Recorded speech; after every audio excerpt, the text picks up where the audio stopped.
Welcome to Staffing Stories, hosted by Andy Moss. Andy has been in the staffing industry for over 25 years, first as a recruiter, then eventually an account manager and business owner. This is the podcast where we sit down with fellow staffing owners to get the real stories of the successes, the failures, and the lessons learned along the way.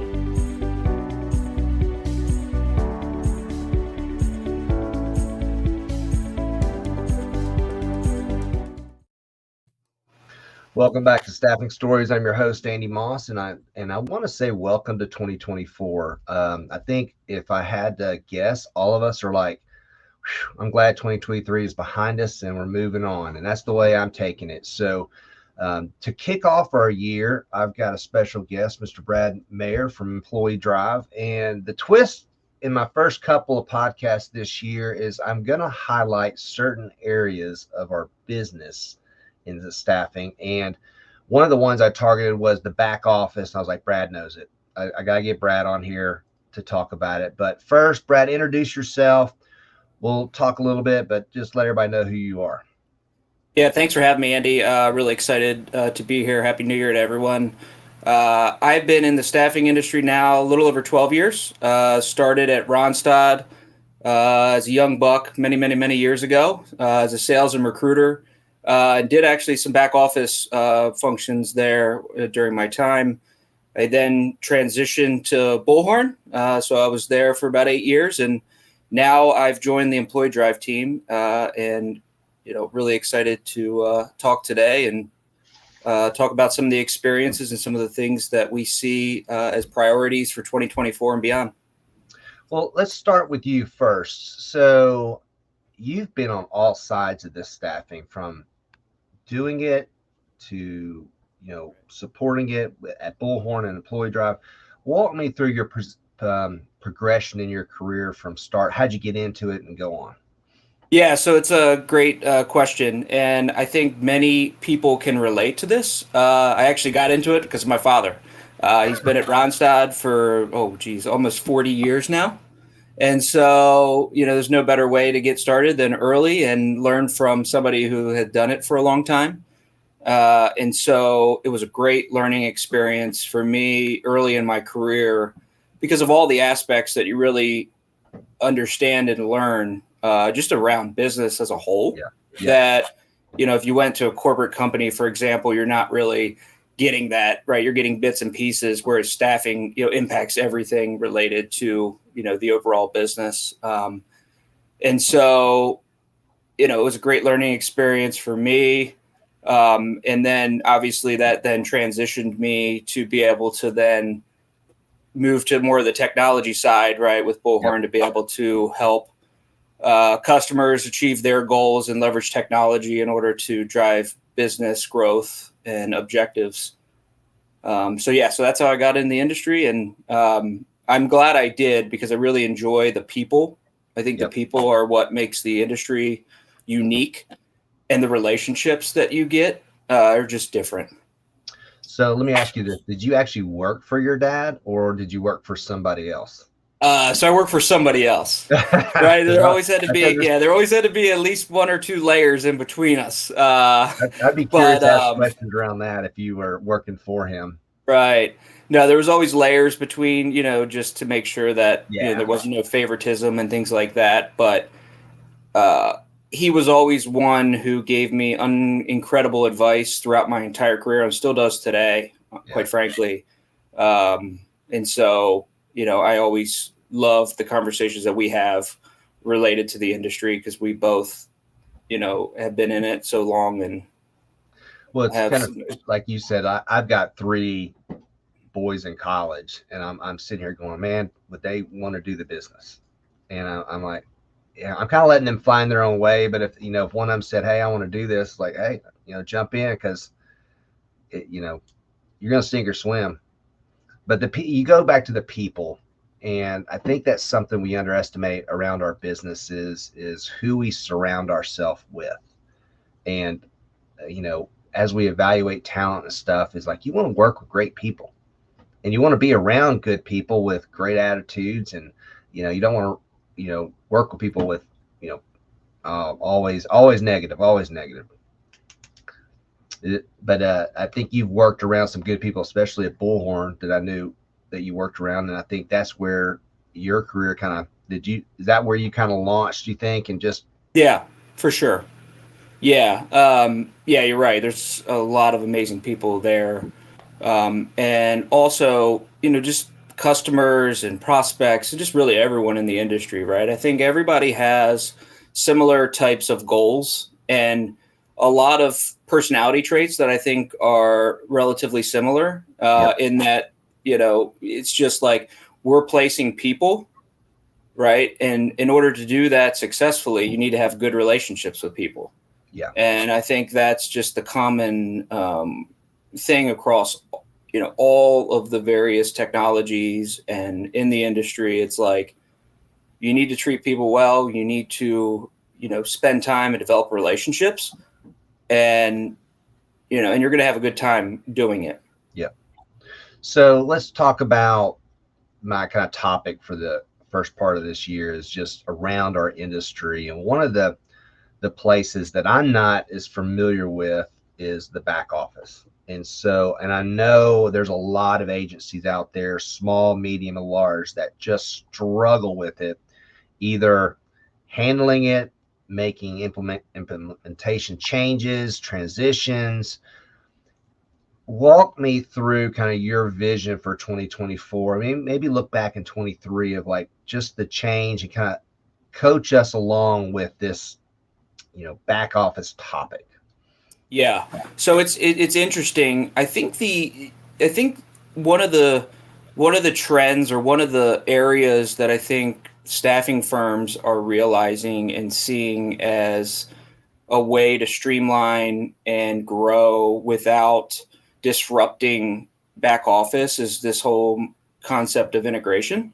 Mm-hmm. And it's interesting because traditionally light industrial, commercial, and hospitality staffing have all had this mindset of, just with the amount of volume, the amount of placements they're doing, the turnover, right? It's just really, really high volume. So they needed to have a fully integrated solution, right? To be able to have, that streamlined process throughout, all the way up until pay. And some of the other industries like healthcare and professional, really, it hasn't been as of a focus. However, what we're starting to see now is, within healthcare, for example, in travel nursing and some of these others, Mm-hmm. is just the volume and the changes and the different placements that are happening throughout the country.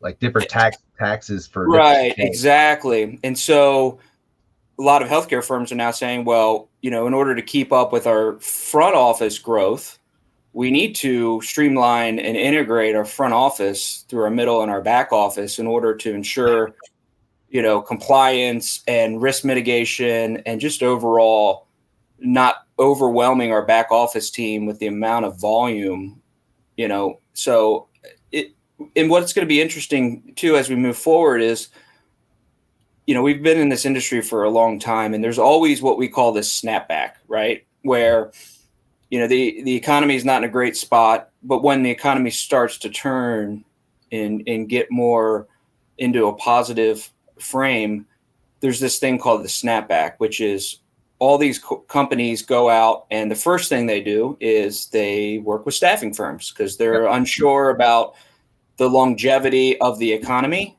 number one. Number two, they know that the staffing firms are the first ones to be able to have the people to be able to deploy on these assignments. And number three, it's risk mitigation on their end, right? For benefits and all the other back office things that they would need to account for if they were to hire these people on permanently.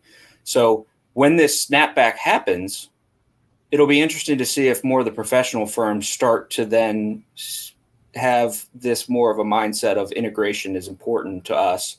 So that way, again, we're not overwhelming our back office group with the amount of work, the amount of changes, the amount of placements that need to get processed in back office, and leverage technology to be able to automate that and aid the growth that's happening on the front end. Well, the technology boom our industry's gone through, probably the last 3 to 5 years, has been utterly amazing. I mean, it's just, we went from, just in my career, we went from the phone book to now Zoom info. I mean, and I think we got old school guys like me, and I'll still call you a young buck. It's, we know how to do things from scratch. And I think the adoption of some of this technology is there. We want it. It's just kind of getting to it. But specifically with the back office is where mistakes are made that can cost you accounts. Screwing up billing, screwing up I mean, if you don't pay them on Friday, they don't show up on Monday. Is Right. kind of my whole thing. And getting it right is, you can't mess that up. And we forget about that because our sales reps are always about getting recs and filling recs. They don't look at the back office as anything but just deal with what I just sold. And it can't be that way. Do you see that kind of wall between the sales? And I mean, you probably tackle this every day, but what would you tell a company how they can address that? Yeah, no, that's a great point. And what I've seen, again, in this industry, I'll keep talking about this compared to just corporate, is the fact that reputation is everything. Yep. And so although if the payroll's late, or if you get a tax fine or a penalty, like, yeah, that's costly to the business, but a negative reputation in the industry is even more impactful and damaging, and could deter your people from leaving your firm and going to another, because they have options, right? Yeah. And so I think right, and they talk, right, and referrals and all those things are the growth engine for a staffing firm. And the more positive stories and the more positive placements that people have and experiences, the more inclined they are to talk to friends and family and other people that they know about that experience to get them going. But they also could be the reverse too, right? Yep. If they have a bad experience, they're also going to be talking about that as well. So again, reputation in staffing is everything. And especially when it comes to back office, just because of how important it is to each of these people's lives. How important is it to integrate with ATSs with a product like yours, or anybody with a kind of a third-party product? 3DIQ is a third-party product too, but it just right. How tightly woven is that? I think it needs to be tightly woven, again, because the volume of placements that are happening in the front office and the amount of data that's being captured there, if those things aren't integrated, the amount of work and the amount of data entry and the amount of potential risk associated with data integrity in the back office is, again, it's overwhelming for a back office staff. So oftentimes you then need to hire 2 or 3 additional people in your back office to just do manual entry. Whereas if you have a tightly woven integrated solution that is constantly updating any updates to the data that's taking place in the ATS and pushing that all the way through to payroll, you still need people in back office, right, to support it. But it really allows for a more streamlined process for you to grow without it having a major business disruptor on the back end. So if you're coaching a business and they're evaluating this right now, what steps would you tell them to do? Where would you point them? Walk me through kind of your talk there. Okay. So the first thing I would say is, there's a lot of what I would call big box providers out there who are well known, right? But they don't know staffing the way that some others do. And so the first question I would ask is, tell me about your experience working with other staffing firms. The reality is in staffing, you may have to run 2 to 4 or 5 payrolls in a week, right, in order to make sure that everybody's going to get paid by Friday. It's just the reality of the situation with late time cards, onboarding delays, whatever it may be. the list goes on. In the corporate world, that's not a thing, right? Yeah. It's you We're gonna run do one one. payroll, right? We're going to do one. And so and in staffing too, you could place somebody in Idaho tomorrow and you may not have the appropriate tax applications and applied in that state before. Like some of the big box providers don't understand that you could overnight need to start paying somebody in a state that you've never done before. So just really uncovering that aspect, because ultimately with any provider or partner out there, the first thing they need to know is about your business and understand it. Otherwise, how are they able to support you and be a good partner? So that would be the first thing that I would look to. And then their experience working again with other, staffing firms of similar size and how those experiences are going. I think with me, in my business, I always like to talk to 2 or 3 vendors. I don't shy away from competition, even with 3D IQ. If there's competitors, I mean, if you're looking at them, look at us. I mean, it's Right. everybody's different, but you're right. The knowledge of staffing and recruiting is invaluable, and that's very, very important because we pour that into our product. But if you had to look in a crystal ball for 2024, are there things you guys have talked about, like what challenges do you see? What positive things do you see for 2024? What's kind of been that conversation around the table? I think what the one thing that I really love about this industry is there's always things that are challenging, but what I also love about it is the fact that this is the most resilient industry. And when there's a challenge over here, there's an opportunity over here, right? So, and I think being able to identify that and being able to shift your business to attack the opportunities is going to be one of the areas for 2024. Just like when COVID hit many, many years ago, right? It's like the same thing. It's like these kind of placements fell, but then there was also opportunities that didn't exist before. And so firms just shifted their focus and were flexible and agile to attack the opportunities. And those opportunities may be different than the opportunities in 2023. Yeah, you got to be able to pivot. And, right, exactly. We call it stop starts. You got to stop doing this, but start doing this. And our industry is very good about quickly identifying that. And that is something that, I think is very, very important. All right. So I always talk about like your family support. I mean, we are very beat up every day in this industry. Is the wife supportive of? I mean, how is that? I mean, being around, coming home and kick the dog sometimes. It does that to us. So do you get that support around you? Yeah, of course I do. I try to stay as kind of even keel as possible. I know that there's a lot of ups, there's a lot of downs. This industry is like a roller coaster. And so I try to stay as even keel as possible. When things are going great, I try not to get too excited because I know that, in a week it could change, right? Or vice versa. If things aren't going great, I try not to get too down on myself.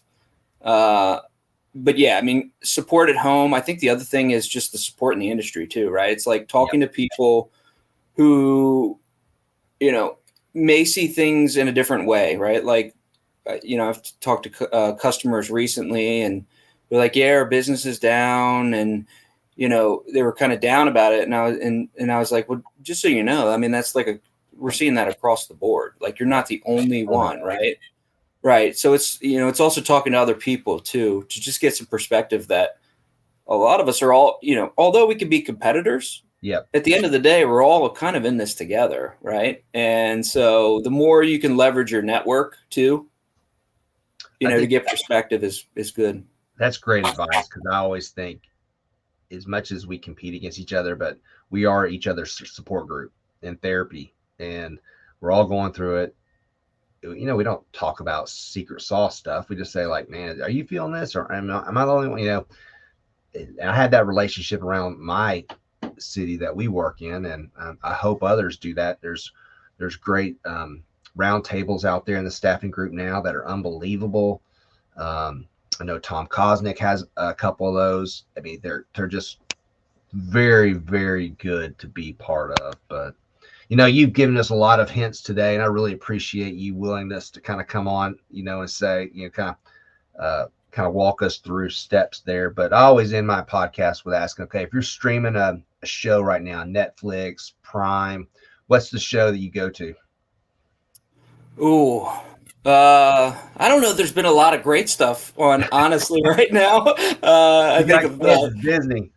Yeah, I think the strike has a lot to do with it. But I'm a big sports guy. I actually grew up being a huge football fan because I played football and hated soccer. However, fast forward to being a dad and having a daughter who plays competitive soccer, my life has changed drastically. Yep. And so we really enjoy watching documentaries on soccer and games and those kinds of things. It's a real good bonding experience for us. So yeah. I'd say that is probably, what we watch here in our home. If you're a parent of a child that's in travel sports, then you don't get to watch TV. I'm surprised you can afford a TV. Right. We're actually going to Disney next week. She's in a tournament. So it's a lot of fun. It's expensive, but it's a lot of fun. I don't know what I would do without it, quite frankly, though. Well, it's been great talking to you, Brad. Thank you for being on the hot seat with Staffing Stories, and you've given us a lot to think about. Thanks, Andy. Appreciate you having me on. All right. Thanks for tuning into the episode. Staffing Stories is brought to you by 3D-IQ. We are the future of staffing sales. Our solutions are designed to supercharge your sales and 3x placements, all without ever leaving Bullhorn. Direct market, deliver talent, and drive sales with our all-in-one tool designed for the modern recruiter. Visit 3diq.com/stories to learn more. Find Staffing Stories on LinkedIn, YouTube, or wherever you listen to podcasts.